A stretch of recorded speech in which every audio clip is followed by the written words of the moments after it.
तो आइए शुरुआत करते हैं बायोलॉजी से। ठीक है, प्रॉपर आवाज़ जा रही है ना? ठीक है।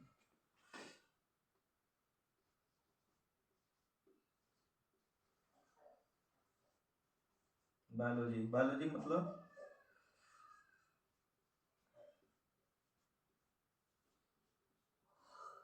जीव विज्ञान। ठीक है, बायोलॉजी मतलब जीव विज्ञान।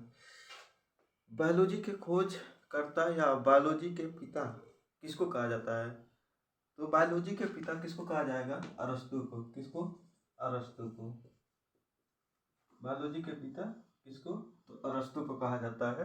ठीक है, बायोलॉजी को तो आप तो ऐसा समझो कि बायोलॉजी एक बहुत बड़ा पूरा बहुत बड़ा एरिया है। इसको इकट्ठा अगर आप समझोगे तो कंफ्यूज हो जाओगे, तो समझना मुश्किल है। क्योंकि बायोलॉजी में जितने सजीव होते हैं, जितने सजीव जिनके अंदर जो लिविंग थिंग्स हैं वो सारे आते हैं। और लिविंग थिंग्स में पेड़ पौधे भी आते हैं। तो एनिमल, पेड़ पौधों दोनों को लेकर के हम एक साथ नहीं चल सकते, कंफ्यूजन होगा, दिक्कत होगा। तो हम पार्ट वाइज बारी बारी देखते रहेंगे, ठीक ना, इससे समझने में आसानी होगी। तो बायोलॉजी को दो भागों में बांटा गया है।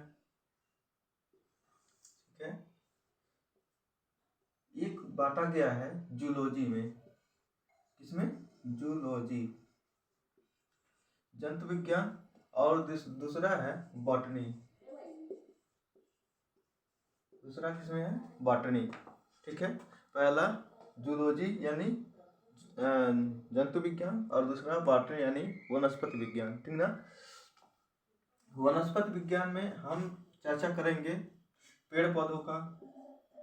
ठीक है, पेड़ पौधे। और जूलॉजी में हम चर्चा करेंगे एनिमल का। एनिमल। ठीक है, तो लिविंग थिंग्स में सबसे समझदार एनिमल में तो हम ही आते हैं। अब ऐसा मत समझना कि एनिमल की बात हो रही है तो एनिमल मतलब जानवर, ठीक ना। इस एनिमल मतलब कि सजीव। ठीक है, तो सबसे समझदार एनिमल में हम लोग आते हैं, ठीक ना, कार्डेटा में। तो हम अपने बारे में ही जानकारी को देखा जाएगा, ठीक ना।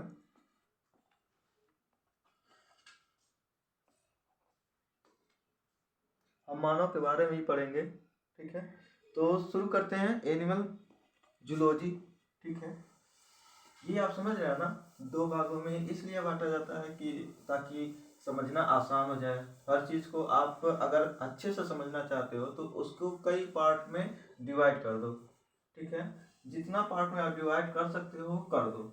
जितना भाग में वो डिवाइड होगा उतना ही समझने में आसानी होगा। इसलिए हर चीज़ को डिवाइड करके समझा जाए तो काफ़ी बेहतर होता है, ठीक ना। तो आप जानते हैं कि मानव शरीर में बहुत सारे अंग हैं। तो मानव शरीर में सबसे छोटी इकाई, ठीक है, सबसे छोटी इकाई या लिविंग थिंग्स में सबसे छोटी इकाई क्या हो सकती है? तो आप कहोगे तो बहुत आसान है, क्या हो सकता है? तो सेल। ठीक है, क्या हो सकता है? सेल। सेल मतलब कोशिका। सेल मतलब कोशिका। कोशिका सबसे छोटा इकाई है, कोशिका। तो सबसे पहला सवाल तो यही उठता है, कोशिका की खोज किसने किया था? कोशिका की खोज किसने किया था? तो कोशिका का खोज रॉबर्ट हुक। कौन किए थे? Robert Hooke. हुक, ठीक ना, रॉबर्ट हुक। Robert Hooke. लेकिन इन्होंने जब खोज कर रहे थे, ये जब खोज कर रहे थे तो इन्होंने देखा कि यह कोशिका मरी हुई है, ठीक ना। मरी हुई कोशिका को इन्होंने खोजा था। कौन सी कोशिका? पूछा जाता है कभी कभी कि रॉबर्ट हुक ने किस प्रकार की कोशिका की खोज किए थे? तो मृत कोशिका के, ठीक ना। कौन सी कोशिका? तो मृत कोशिका। मृत कोशिका की खोज किए थे रॉबर्ट हुक। तो सवाल यही उठता है जब मृत कोशिका की खोज ये किए थे तो फिर जीवित कोशिका की भी खोज हुई होगी, तो उसका खोज, तो जीवित कोशिका का खोज, ठीक ना, जीवित कोशिका की खोज ल्यूवेनहॉक, कौन,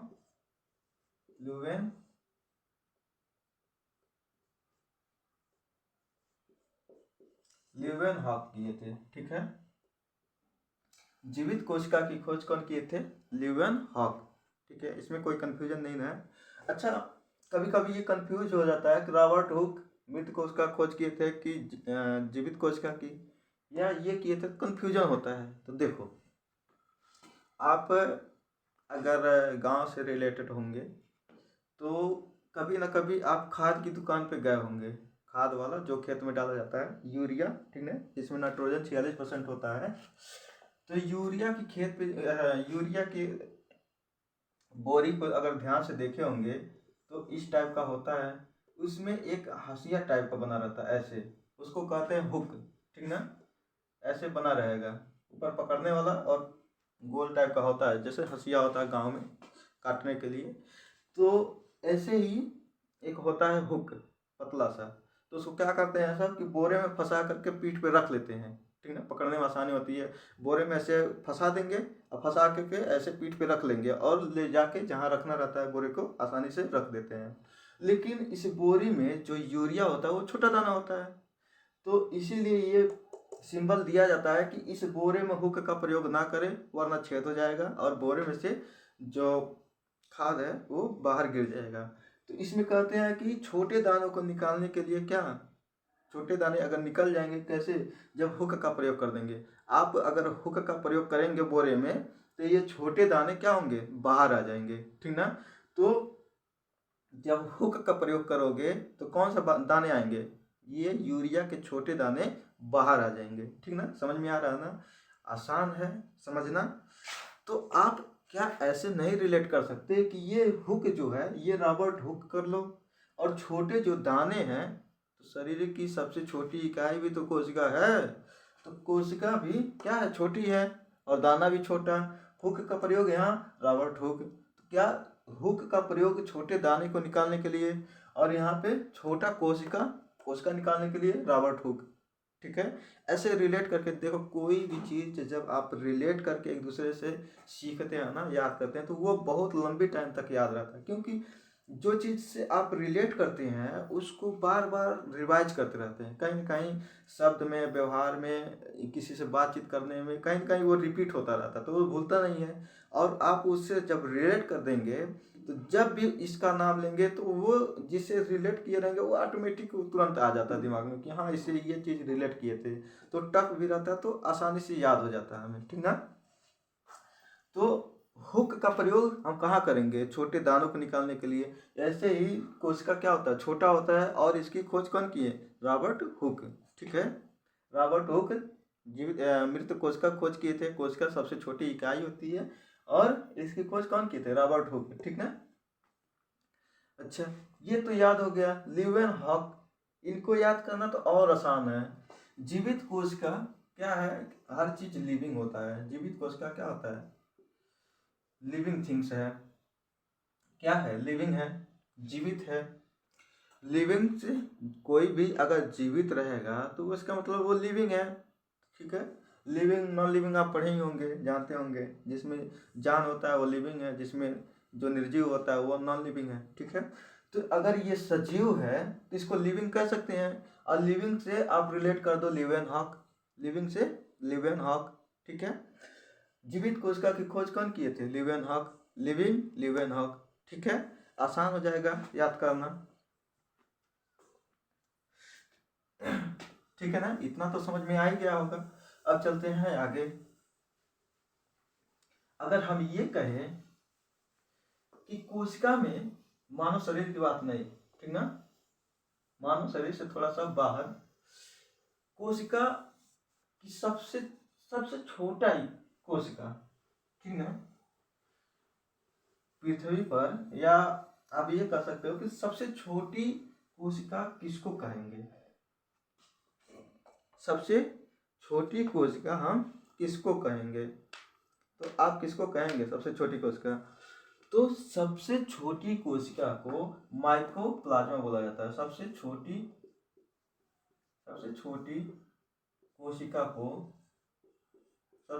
कोशिका को क्या बोला जाता है? तो माइकोप्लाज्मा बोला जाता है। सबसे छोटी कोशिका को क्या बोला जाएगा? तो माइकोप्लाज्मा बोला जाता है। ठीक है, कोई दिक्कत नहीं है। सबसे बड़ी कोशिका अगर बड़ी कोशिका की बात की जाए, सबसे बड़ी कोशिका की बात की जाए, ठीक है, तो ये क्या होगा? ये शुतुरमुर्ग का अंडा होता है। क्या होता है?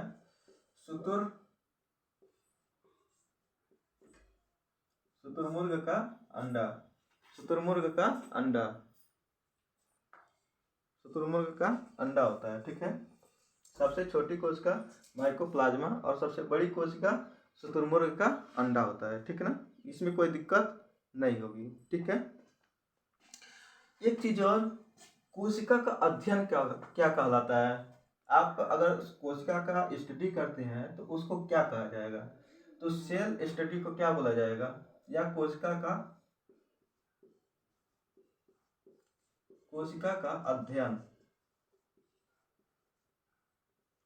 अध्ययन क्या कहलाता है? तो साइटोलॉजी। कोशिका का अध्ययन को क्या कहेंगे?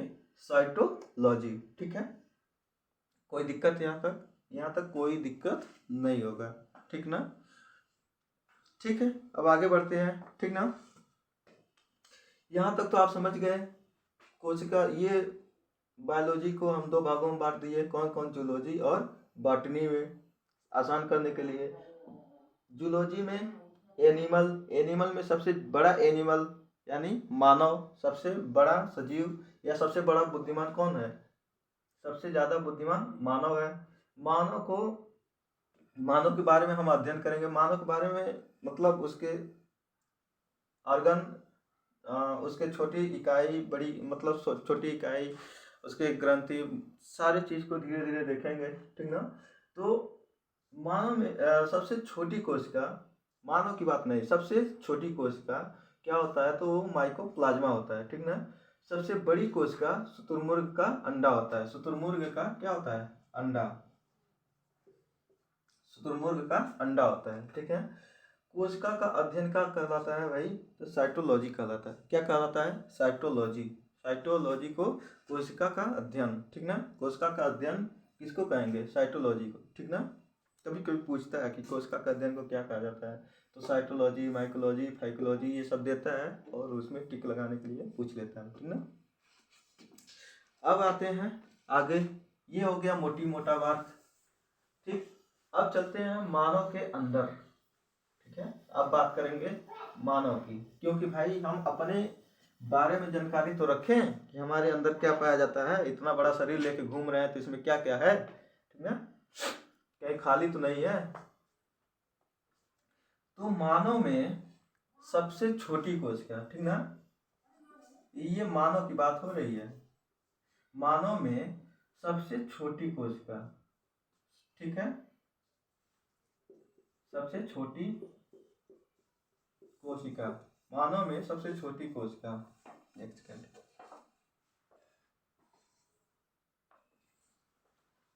चलिए, मानव में सबसे छोटी कोशिका, वो थोड़ा सा तार खींच रहा था। ठीक है, मानव में सबसे छोटी कोशिका किसको कहेंगे? तो ये होता है स्पर्म। मानव में सबसे छोटी कोशिका को क्या कहा जाता है? स्पर्म। ठीक है, तो सबसे बड़ी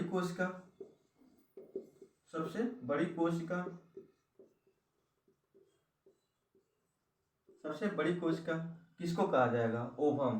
किसको? ओवम।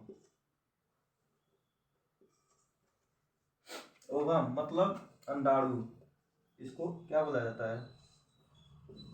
अंडाणु। इसको बोला जाता है शुक्राणु।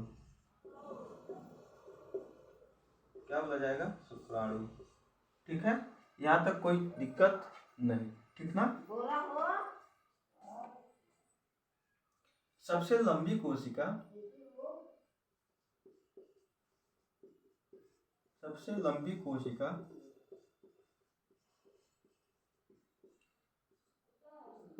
सबसे लंबी कोशिका ये बोला जाता है, सबसे लंबी कोशिका को क्या कहा जाएगा? तंत्रिका, ठीक ना, या नर्व, नर्व, ठीक है, नर्व या तंत्रिका।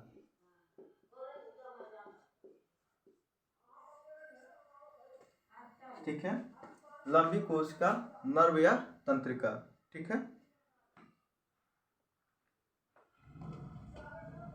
ठीक है, यहाँ तक कोई दिक्कत? सबसे छोटी कोशिका स्पर्म या शुक्राणु, सबसे बड़ी कोशिका अंडाणु, सबसे लंबी कोशिका तंत्रिका। अच्छा, कभी कभी कहते हैं सर कि सर बड़ा और लंबा क्या अंतर है? तो देखो ये हो गया लंबा और ये हो गया आपका बड़ा, ठीक ना। ये क्या है? ये बड़ा है और ये लंबा है, ठीक ना। तो अंतर समझ लेना, तो पता चले, इसी में कंफ्यूज हो जाओ। इसमें देखो, ये अगर कोई क्लास 6, 7, 8, 9, 10, 11, 12 में अगर बायोलॉजी पढ़ना चाहता है तो आप पढ़ सकते हो इससे। CGL में, MTS में, CHSL में, ICAR में, ठीक ना। बायोलॉजी जो पूछा जाता है वो सब हम लेकर इसमें चलेंगे, ठीक ना। कंपटीशन की जो, कंपटीशन में जो डिमांड होता है जिस क्वेश्चन का, उसको हम उठाएंगे इसमें, ठीक ना। तो अगर आप कंपटीशन की तैयारी कर रहे हैं तो मेरे साथ जुड़ करके आप तैयारी कर सकते हैं निश्चिंत होकर, ठीक ना। इसमें हम कोशिश करेंगे कुछ भी ना छूटे, जितना रहेगा सबको लेकर चलेंगे, सबको अच्छे से समझाएंगे, एक बार दो बार जरूर समझाएंगे।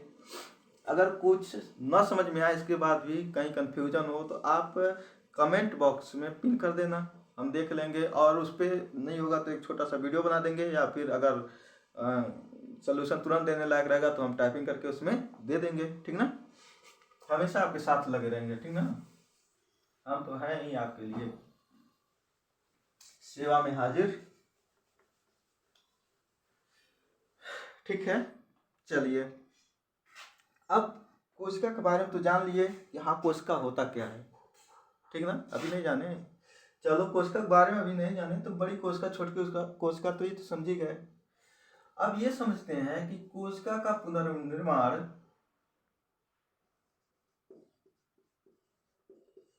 कोशिका का, ठीक है, कोशिका का पुनर्निर्माण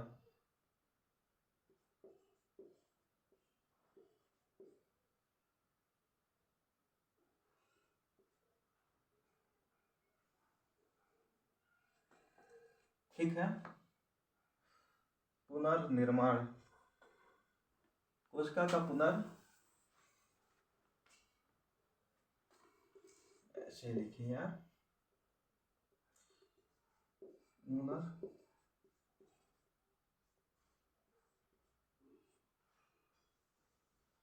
कोशिका का पुनर्निर्माण।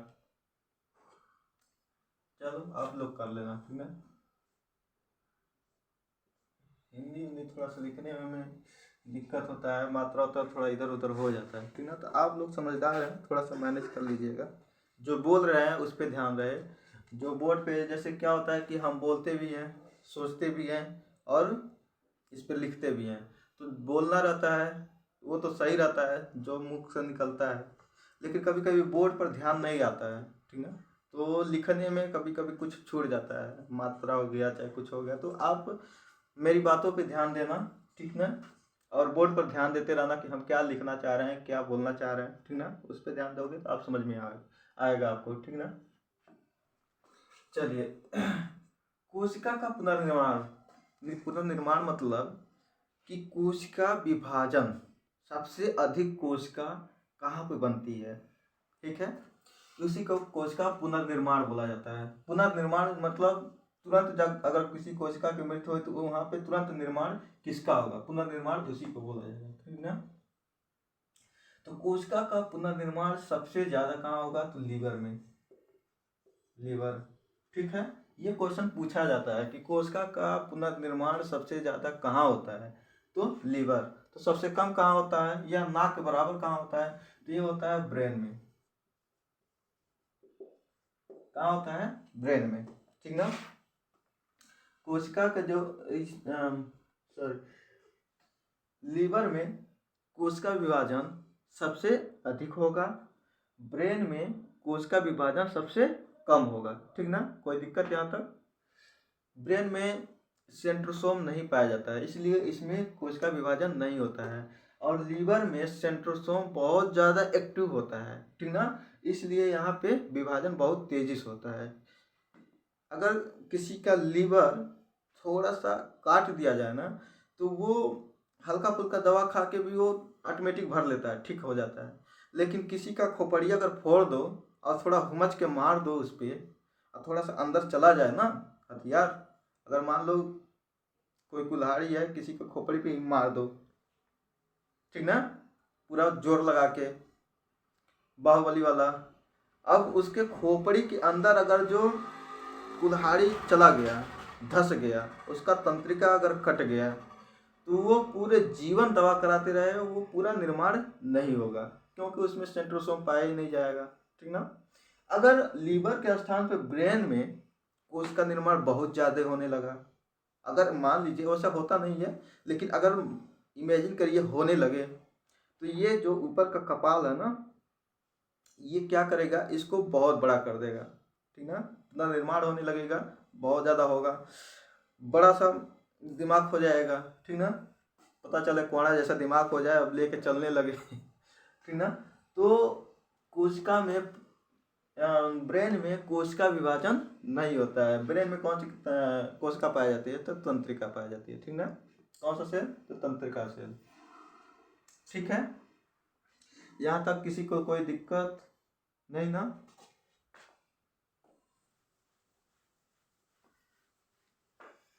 ब्रेन में क्या होगा, कोशिका विभाजन नहीं होगा, ठीक है। चलो अब आते हैं अपने कोशिका के बारे में देखते हैं, ठीक है। कोशिका के अंदर देखते हैं क्या होता है कोशिका।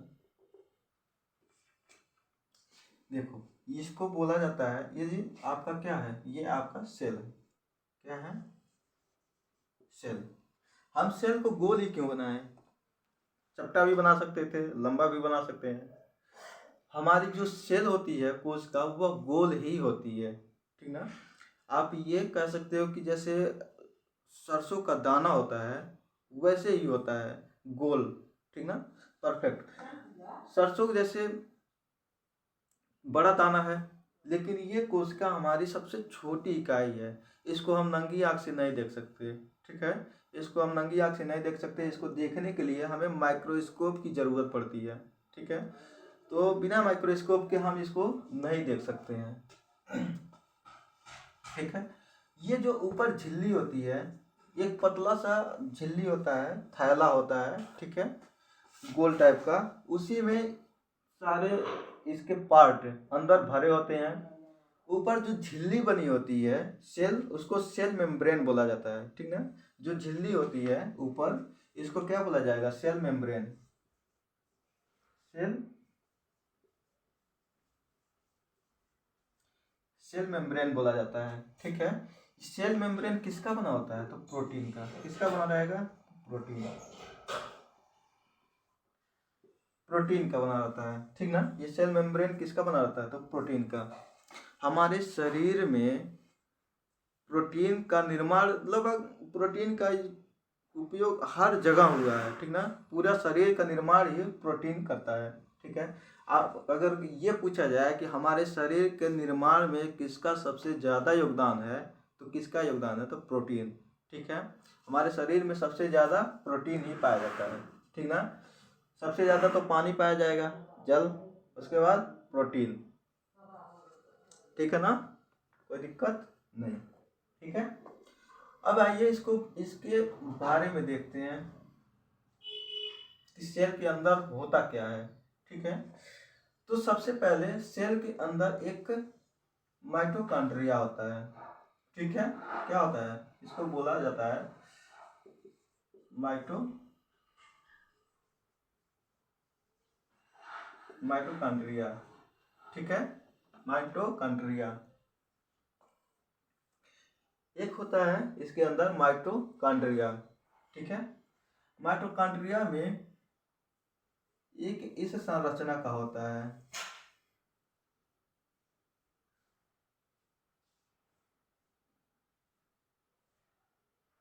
ठीक। इस संरचना का इसमें एक पाया जाता है, इसको बोला जाता है क्रिस्टी। इसको क्या बोला जाएगा? क्रिस्टी।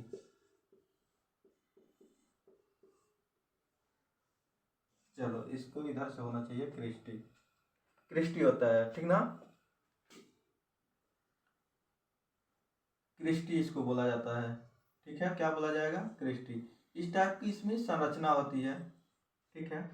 इसमें ऑक्सीश्वसन होता है। क्या होता है? ऑक्सीश्वसन।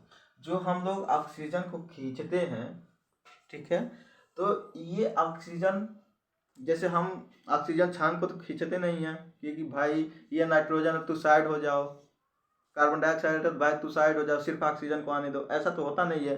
हम कार्बन डाइऑक्साइड, नाइट्रोजन और अदर गैस सबको एक साथ खींचते हैं, उसमें ऑक्सीजन भी होता है। तो हमारे फेफड़े में एक पार्ट होता है एल्वियली, ठीक है, वो उसको अलग करने की काम करता है, ठीक है। सब नाइट्रोजन और अदर गैस को क्या करेगा? अलग कर देगा, और जो हमारे शरीर जो मतलब ऑक्सीजन होगा उसको सोख करके ब्लड में मिला देता है, और ब्लड सारी कोशिका के पास पहुंचाता है, और वो कोशिका के पास आने के बाद ये ऑक्सीजन इसमें क्रिस्टी में चला जाता है, और क्रिस्टी में एटीपी का निर्माण होता है। जब ये आता है तो इसको बोला जाता है ऑक्सीश्वसन, ठीक ना। अगर ये पूछा जाता है कभी कभी कि हमारे शरीर में ऑक्सीश्वसन कहाँ पे होता है, ठीक ना, तो उसमें माइटोकॉन्ड्रिया दिया जाएगा, और ब्लड भी बहुत मतलब फेफड़ा वगैरह सब कुछ दिया जाता है। लेकिन सबसे मेन, सबसे लास्ट कहाँ ऑक्सीश्वसन होता है? तो वो होता है माइटोकॉन्ड्रिया में, ठीक है। जब माइटोकॉन्ड्रिया में ऑक्सीजन जा करके ऑक्सीश्वसन करता है तो यहाँ पे क्रेब्स साइकिल चलता है, ठीक है। इसको बोला जाता है, ये डिजाइन जो चल रहा है इसको बोला जाता है क्रेब्स साइकिल, ठीक है। क्रेब्स साइकिल, क्रेब्स साइकिल बोला जाता है। क्रेब्स साइकिल चलता है, जब क्रेब्स साइकिल चलता है तो यहाँ से 38 एटीपी का निर्माण होता है। एटीपी, 38 एटीपी का निर्माण होता है। एटीपी का फुल फॉर्म होता है एड्रियोनिल से, अरे क्या बोल दिए, एड्रियोसिन ट्राईफॉस्फेट, ठीक है। Adenosine triphosphate, adenosine triphosphate, ATP, adenosine triphosphate. 38 ATP बन करके एक ग्लूकोज का निर्माण करते हैं। एक ग्लूकोज मतलब 1 ग्राम ग्लूकोज का निर्माण करेंगे, एड्रेनोसिन ट्राईफॉस्फेट। 1 ग्राम ग्लूकोज का निर्माण करेंगे, और 1 ग्राम ग्लूकोज में 4.2 किलो कैलोरी एनर्जी होती है, ठीक है। 4.2 किलो कैलोरी क्या होता है? एनर्जी होता है। हमारे शरीर को दिन भर काम करने के लिए 2500 किलो कैलोरी की ज़रूरत पड़ती है, ठीक ना। जिसमें से 1 ग्राम ग्लूकोज में क्या होता है? 4.2 किलो कैलोरी एनर्जी होती है। यहाँ तक किसी को कोई दिक्कत नहीं ना? उम्मीद है आपको समझ में आ रहा होगा, ठीक ना। अब माइटोकॉन्ड्रिया को कोशिका का पावर हाउस बोला जाता है, ठीक ना। कोशिका का पावर हाउस किसको बोला जाएगा? माइटोकॉन्ड्रिया को। ये क्वेश्चन हर जगह पूछा जाता है। इसमें ICAR में पूछा गया था, माइटोकॉन्ड्रिया का पावर हाउस। ग्रुप डी में पूछा गया था, NTPC में पूछा गया था। मतलब ये फेवरेट है एकदम, ठीक ना। बहुत ज़्यादा पूछा जाता है कि कोशिका का पावर हाउस किसको कहा जाता है? तो माइटोकॉन्ड्रिया। कोशिका का निर्माण कहाँ होता है? तो माइटोकॉन्ड्रिया। ATP का निर्माण कहाँ होता है? तो माइटोकॉन्ड्रिया। ऑक्सीश्वसन कहाँ होता है? माइटोकॉन्ड्रिया, ठीक ना। क्रिस्टी या क्रेब्स साइकिल कहाँ चलता है? तो माइटोकॉन्ड्रिया। 1 ग्लूकोज में कितना किलो कैलोरी एनर्जी? तो 4.2 किलो कैलोरी, ठीक ना, 4.2 किलो कैलोरी। कोशिका में एनर्जी का निर्माण हो गया, ठीक है। एक होता है गोल्गी बॉडी। जैसे ये ऊर्जा का निर्माण जब कर दिया तो पूरे पूरे शरीर में परिवहन का भी काम करना चाहिए। अब ऐसा तो है नहीं कि ये माइटोकॉन्ड्रिया एनर्जी का निर्माण करे और यही सबको पहुंचाए। कहीं पर भी कोई काम होता है, जैसे जैसे कोई कंपनी होती है तो क्या करती है कि कोई चीज़ प्रोडक्ट करती है, कोई प्रोडक्ट को बनाती है तो कंपनी थोड़ी सबको पहुंचाती है। एक होता है होलसेलर, वो डिस्ट्रीब्यूटर होता है, वो सामान को वहाँ से लेगा और अलग अलग जगहों पे पहुंचाता है। तो ये डिस्ट्रीब्यूटर का काम कौन करता है? गाल्जी बॉडी। इसको क्या बोला जाता है? गाल्जी बॉडी। गाल्जी बॉडी, ठीक ना? गाल्जी बॉडी, इसको बोला जाता है गाल्जी बॉडी। ये शरीर में परिवहन का काम करता है। किसका परिवहन? तो एनर्जी का परिवहन। यानी अगर जैसे आप ऐसे समझिए कि अगर हम बोल रहे हैं, बातचीत कर रहे हैं आपसे, तो सबसे ज़्यादा क्या चीज़ थकेगा? आप जाहिर सी बात है, आप समझ रहे हो कि हमारा भाई जुबान थकेगा, क्योंकि सबसे ज़्यादा यही चल रहा है। तो क्या ये थकान होता है जुबान में? तो थकान होने के बाद सिर्फ जुबान थकता है या पूरा शरीर थकता है? तो आप समझ रहे हो कि आप जानते हो कि भाई जुबान तो थकता नहीं है, मतलब थकान तो सब जगह होता है। जुबान भी थकेगा तो पूरा शरीर भी थकेगा। ऐसा क्यों होता है? जबकि हम खाना खाया तो पूरा शरीर में एनर्जी था, ठीक है, लेकिन जब हम बोलना शुरू किए तो सिर्फ तो हम बोल रहे थे ना, थकान तो सिर्फ जीभ में होना चाहिए था, लेकिन पूरे शरीर में महसूस होता है। वह इसलिए होता है कि जब हमारा जो एनर्जी हमारे जीभ में होता है, ठीक है, जब हम बोलते हैं चलता रहता है, जब चलता रहेगा, हम बोलते रहेंगे तो धीरे धीरे धीरे धीरे धीरे धीरे इसके एनर्जी क्या होता है? कम होता है। जैसे जैसे कम होगा वैसे वैसे हमें थकान लगने लगेगा। अब थकान किसके कारण होता है उस आगे चल के बताएंगे। थकान होने लगता है, ठीक ना? जब थकान होने लगता है तो अब कुछ समय के बाद ये थक के रुक जाएगा। तो रुकना तो है नहीं, हमें लगातार बोलना है। तो ये जो हमारा टंग होता है, जीभ होता है, ये सिग्नल देता है दिमाग को, ठीक है, कि भाई हमारा एनर्जी अब खत्म होने वाला है, हमें एनर्जी चाहिए, ठीक ना? तो एनर्जी चाहिए, एनर्जी चाहिए तो भाई एनर्जी आएगा कहाँ से? तो दिमाग सिग्नल किसको देता है? जितने गाल्जी बॉडी को देता है सिग्नल, ठीक ना? गाल्जी बॉडी को सिग्नल देगा कि भाई जहाँ पे एनर्जी का यूज ना हो उसको खींच कर ले आओ। तब गाल्जी बॉडी एक्टिव होता है और पूरे शरीर में घूमना शुरू कर देता है, ठीक ना? पूरे शरीर में जहाँ पे एनर्जी की जरूरत नहीं है, जैसे हम खड़े होकर पढ़ा रहे हैं, हमारे पैर को ज़्यादा एनर्जी की जरूरत है नहीं, ठीक ना? तो उसकी एनर्जी को खींच करके लाकर कहाँ झोंक देगा? जुबान में। पूरे एनर्जी को खींच कर ला के डाल देगा जुबान में, और जुबान मेरा फिर चलने लगेगा। अगर ऐसा नहीं होता तो हम 10 मिनट 15 मिनट आधा घंटा बोलते और उसके बाद धीरे धीरे धीरे धीरे धीरे धीरे हमारी जुबान क्या होती? लड़खड़ाने लगती, धीरे धीरे धीरे धीरे रुक जाती, पता चला ऐसे करके बोलने लगते, ठीक ना? तो आवाज़ ही नहीं निकलता, बोल ही नहीं पाते। तो एनर्जी का परिवहन, एनर्जी के परिवहन का काम कौन करता है? तो गाल्जी बॉडी करता है, ठीक ना? एक होता है वैक्यूल, एक होता है क्या? वैक्यूल। इसको वैक्यूल बोला जाता है। वैक्यूल क्या करता है? इसको रसधानी कहा जाता है, ठीक ना? रसधानी क्यों कहा जाता है? इसमें पानी भरा होता है। जल का अवशोषण या जल को स्टोर करने का काम कौन करता है? तो वैक्यूल करता है। जो हम लोग पानी पीते हैं, पानी पिएंगे कहाँ जाएगा? पेट में। तो ऐसा नहीं है कि पेट में गया तो पेट में ही पानी रह गया या सीधे पेशाब के रास्ते बाहर हो गया, ऐसा नहीं होता है। पेट में जाएगा, पेट में आमाशय में जाएगा, आमाशय से छोटी आंत, छोटी आंत से बड़ी आंत, बड़ी आंत उस पानी को सोखता है और पूरे शरीर में पानी को डिस्ट्रीब्यूट करता है। पूरा डिस्ट्रीब्यूट करेगा तो ये क्या होगा कि सारा पानी वैक्यूल में और कोशिका द्रव्य में जाकर भर जाता है पानी, ठीक ना?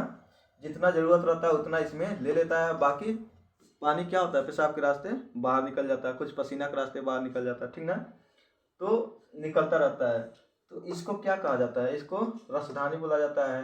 पानी का स्टोर कौन करता है? तो वैक्यूल करता है, ठीक ना? इसमें एक होता है सेंट्रोसोम, एक होता है सेंट्रोसोम। सेंट्रोसोम का काम क्या होता है? सेंट्रोसोम का काम ये होता है, सेंट्रोसोम का काम ये होता है कि कोई भी कोशिका या कोशिका के अंदर कोई पार्ट अगर काम करना बंद कर दिया, ठीक है, तो उसको मारने के लिए एक लाइसोसोम होता है। क्या होता है? एक लाइसोसोम होता है, ठीक ना। और एक इसमें न्यूक्लियस होता है। एक क्या होगा? न्यूक्लियस। न्यूक्लियस को कोशिका का ब्रेन कहा जाता है। न्यूक्लियस को कोशिका का ब्रेन कहा जाता है, ठीक ना। तो ये न्यूक्लियस, इसको कोई भी मान लीजिए ये माइटोकॉन्ड्रिया काम करना बंद कर दिया या किसी कारणवश ये डैमेज हो गया, ठीक ना, तो न्यूक्लियस आदेश देता है इसको, लाइसोसोम को, ठीक है। लाइसोसोम को आदेश देता है। क्या आदेश देता है? लाइसोसोम में जल अपघटक एंजाइम पाया जाता है। क्या पाया जाता है? जल अपघटक एंजाइम। ये एंजाइम अगर किसी भी पार्ट के ऊपर अपना गिरा देता है तो वो जो पार्ट होता है वो गल जाता है, खत्म हो जाता है गल कर, ठीक ना। तो लाइसोसोम में जल अपघटक एंजाइम होता है।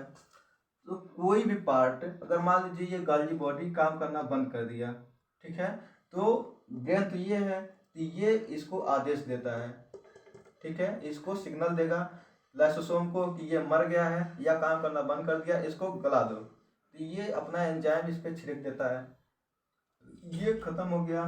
जब ये गल जाता है, ठीक, ये गल जाता है, तो ये न्यूक्लियस फिर आदेश देता है इसको, सेंट्रोसोम को। सेंट्रोसोम क्या करता है? कोश इसका निर्माण कर देता है, ठीक ना।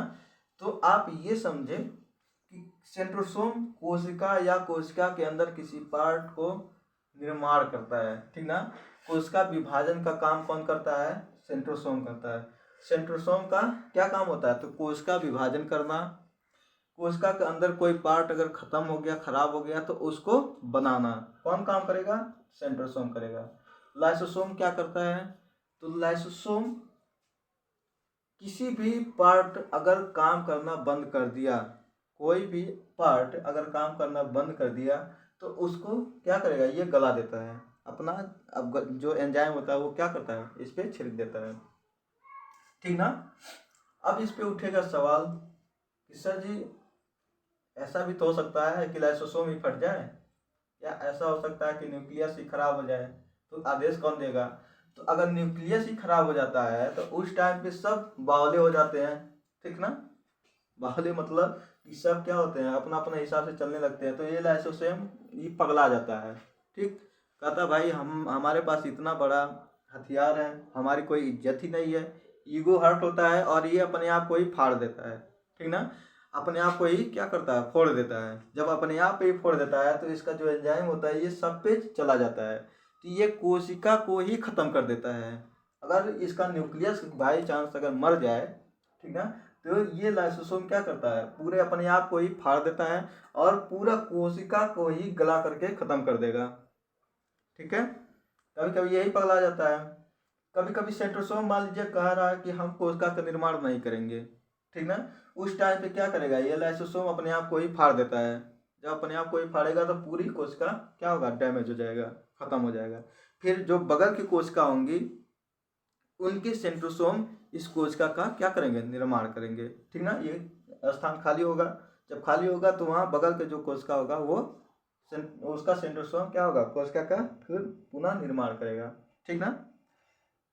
समझ में आ रहा है कि नहीं समझ में आ रहा है? ठीक ना। कोशिका का ब्रेन किसको कहेंगे? न्यूक्लियस को। ऊर्जा का परिवहन कौन करेगा? गाल्गी बॉडी। ऊर्जा का निर्माण कौन करेगा? तो माइटोकॉन्ड्रिया। पानी को स्टोर कौन करेगा? वैक्यूल। कोशिका का निर्माण कौन करेगा? सेंट्रोसोम। एंजाइम किसके पास होता है? कौन कोशिका को गला देता है? तो लाइसोसोम, ठीक ना। लाइसोसोम को आत्मघाती थैली भी बोला जाता है इसीलिए, ठीक ना, क्योंकि ये कुछ भी होता है तो अपने आप को ही फाड़ देता है। जैसे मान लीजिए कि कोई कहीं से आपस में ही टकरा गए, ठीक ना, आपस में टकरा गए तो ये चपा जाता है। जब ये चपाया तो तुरंत फाड़ा, ठीक ना। इससे सब कोई डरता है। ये क्या है?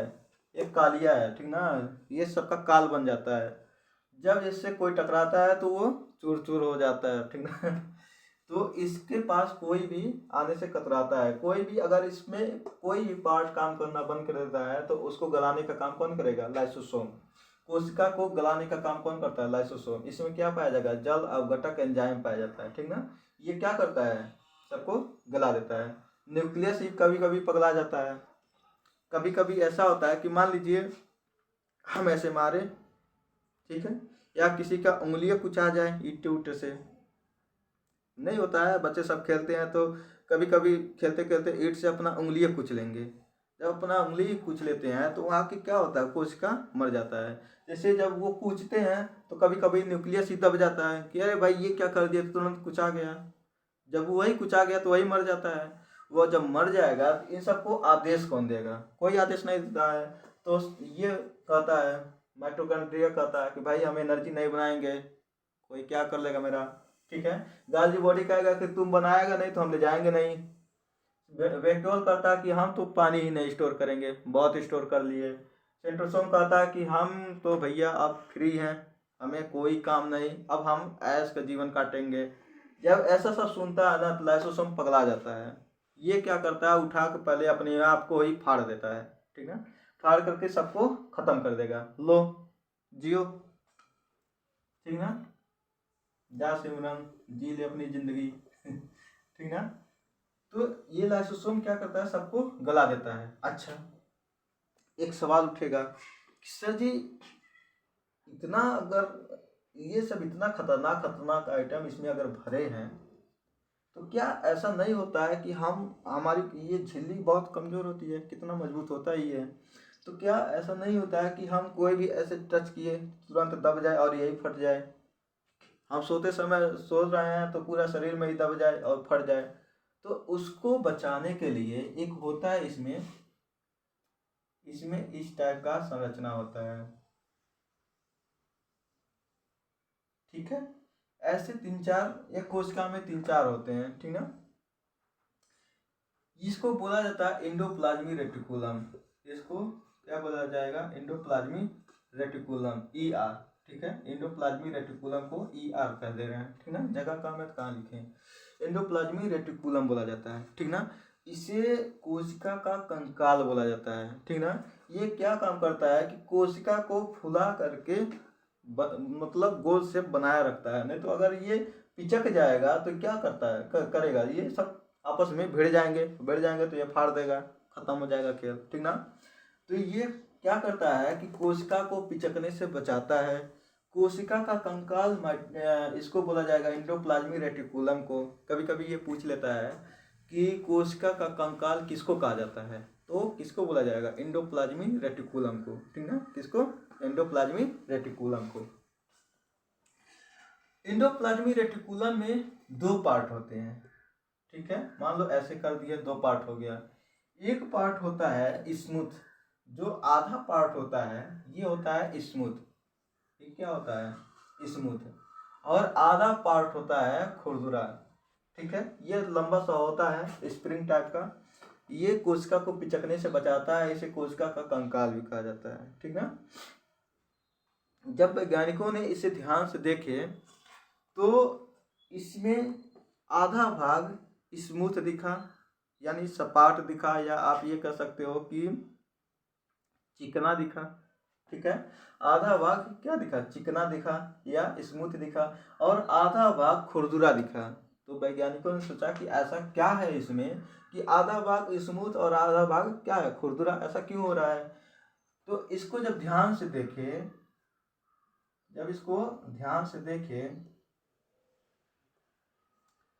तो आधे भाग में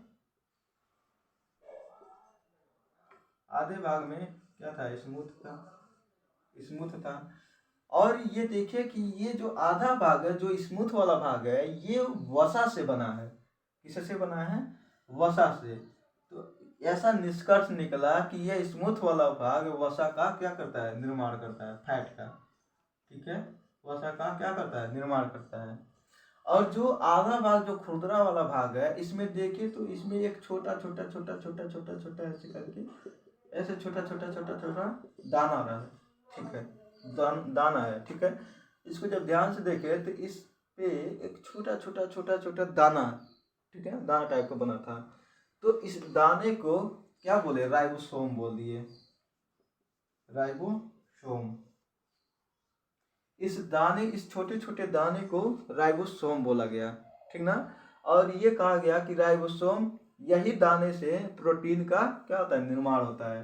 तो राइबोसोम प्रोटीन का निर्माण करता है, लेकिन प्रोटीन का निर्माण भी दो तरीके का होता है। राइबोसोम प्रोटीन का दो तरीके से निर्माण करता है। कैसा? एक होता है 70S और एक होता है 80S, ठीक है। एक होता है 70S और एक होता है 80S। राइबोसोम पूछा जाता है कभी कभी कि राइबोसोम कहाँ पाया जाएगा, तो इंडोप्लाज्मिक रेटिकुलम में, ठीक है। इंडोप्लाज्मिक रेटिकुलम के दो भाग होते हैं, एक स्मूथ भाग और एक खुरदरा भाग, रफ भाग। जो रफ वाला भाग होता है, ठीक ना, लिख दे क्या उसको सही से, चलो लिख देते हैं ताकि आपको कहीं से भी कोई कंफ्यूजन ना हो। एक स्मूथ भाग मिलेगा और एक रफ, एक क्या मिलेगा, रफ वाला भाग मिलेगा। रफ वाले भाग में राइबोसोम मिलेगा और राइबोसोम दो तरीके का प्रोटीन का निर्माण करता है, ठीक है। एक करता है 70S और एक करता है 80S, ठीक है। एक होता है 70S और एक होता है 80S। 70S और 80S जितने भी छोटे जीव होते हैं जिनको माइक्रोस्कोप से देखा जाता है, जितने जीवाणु विषाणु होते हैं सब प्रोटीन से बने होते हैं। उसमें कौन सा प्रोटीन पाया जाता है, तो उसमें 70S। अच्छा, S का मतलब होता है सेडिमेंटेशन कोफिशिएंट होता है, ठीक ना। S का मतलब होता है सेडिमेंटेशन कोफिशिएंट, ठीक है। तो जितने भी जीवाणु हुए, ठीक है, या विषाणु हुए, वायरस हुआ, ये सब क्या होते हैं, किसके बने होते हैं, प्रोटीन के बने होते हैं। और इसमें कौन सा प्रोटीन होता है, तो 70S होता है। और जितने भी एनिमल हैं, जीव हैं, जितने भी बड़े जीव हैं, उसमें कौन सा पाया जाता है, 80S पाया जाता है, ठीक है। कौन सा 80S, कौन सा राइबोसोम, तो 80S राइबोसोम पाया जाता है, ठीक ना। ये राइबोसोम 80S का निर्माण करता है और जीवाणु विषाणुओं में राइबोसोम 70S का निर्माण करता है, ठीक है। यहाँ तक कोई दिक्कत नहीं ना। चलो टाइम तो हो नहीं चाहिए, ठीक है। चलिए इसको समझिए पहले, ठीक है। 70S 80S, देखिए इसको समझने के लिए आप ये कह सकते हो कि जो जीवाणु होते हैं, विषाणु होते हैं, सबसे छोटे होते हैं और ये 70S 80S से क्या है, छोटा है। तो आप ये कह सकते हो कि छोटे चीज़ों के लिए छोटा प्रोटीन, यानी कम, छोटा चीज़ है तो उसको कम प्रोटीन की ज़रूरत है, जाहिर सी बात है। छोटा सा चीज़ है तो उसको कम प्रोटीन की ज़रूरत है। कम प्रोटीन में कौन बनाएगा, 70S। तो छोटे जीव के लिए 70S और हम लोग क्या हैं, हम लोग बड़े जीव हैं, तो बड़े जीव के लिए 80S। बड़े जीव के लिए 80S, छोटे जीव के लिए 70S। आसान है कहना, बड़े जीव के लिए 80S, छोटे जीव के लिए 70S, ठीक है। इसमें कोई दिक्कत। एक स्मूथ वाला भाग होता है, स्मूथ वाले भाग किसका बना होता है, तो वसा का बना होता है या फैट का बना होता है, इसमें फैट का निर्माण होता है। दूसरा भाग रफ होता है, रफ वाले भाग में छोटा छोटा दाना होता है जिसको राइबोसोम बोला जाता है। राइबोसोम दो तरीके का प्रोटीन का निर्माण करता है, एक 70S और एक 80S। कोई दिक्कत यहाँ तक नहीं, ठीक ना। अब ये सवाल उठता है कि इतने आइटम एक आपस में भरे हुए हैं, ठीक है, तो कभी ऐसा नहीं होता है कि आपस में ही टकरा जाए। ऐसा भी तो हो सकता है कि जब सब कुछ इसी में भरा है थैले में, तो हो सकता है कि आपस में ही टकरा जाए। तो आपस में ना टकराए इसके लिए इसके बीचों में एक द्रव भरा होता है, एक लिक्विड भरा होता है, ठीक ना। एक क्या होता है, लिक्विड भरा होता है, समझ रहे हो ना आप। इसमें क्या होता है, लिक्विड भरा होता है जिसको कोशिका द्रव कहा जाता है, ठीक ना। कोशिका द्रव या प्रोटोप्लाज्म, ठीक है, क्या बोला जाएगा,